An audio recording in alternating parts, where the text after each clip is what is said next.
holidays, National Pumpkin Day, Horseless Carriage Day, National Mule Day, and finally, Worldwide Holland Flu Day.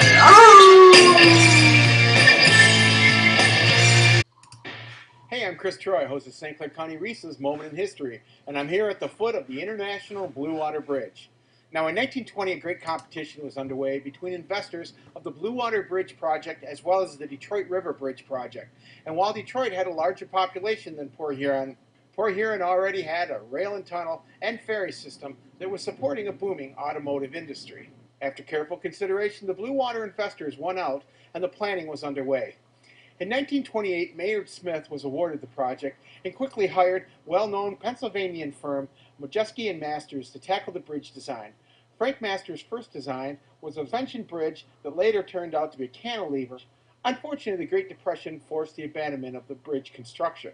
The state of Michigan created a bridge commission in 1935, which could continue to sell bonds designed to help the construction of the bridge.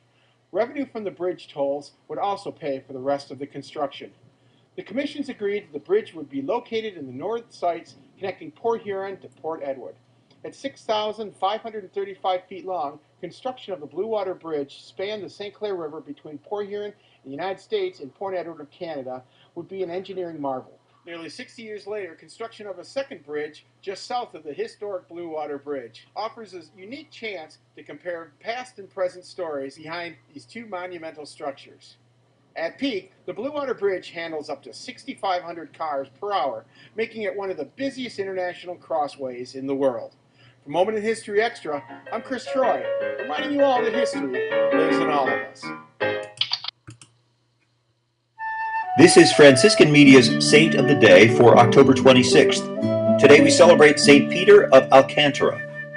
Reform of the Church was the challenge in the 16th century. Today's saint directed all his energies to that end, including his focus on personal reform. After studying at the University of Salamanca, Peter joined a small branch of the Franciscans in 1515. He was soon recognized for his gifts, serving as superior of a new house before his ordination and as provincial before he had reached age 40. Whatever position he held, he was not above washing dishes and cutting wood for the friars, asking little for himself regarding food and clothing. A successful preacher, he never gave in to the prejudices and passions of the day. Later, Peter obtained permission to form a group of friars who would follow the rule of St. Francis with even greater rigor. Members of the community slept in small cells, abstained from meat and wine, and begged for their food.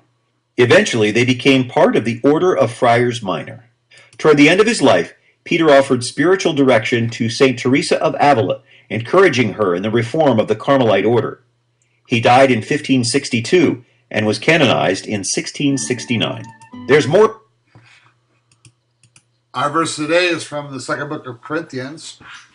For it is the God who said, "Let light shine out of darkness," who has shone in our hearts to give the light of the knowledge of the glory of God in the face of Jesus Christ.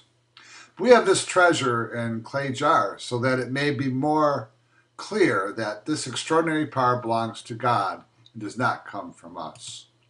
Bible trivia, yesterday's question.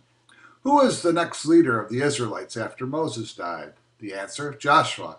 Today's question, who made the first clothes of animal skins for Adam and Eve? And joke of the day, what did the apple tree say to the farmer? Stop picking on me. And happy birthday today to CJ. Everybody have a great day.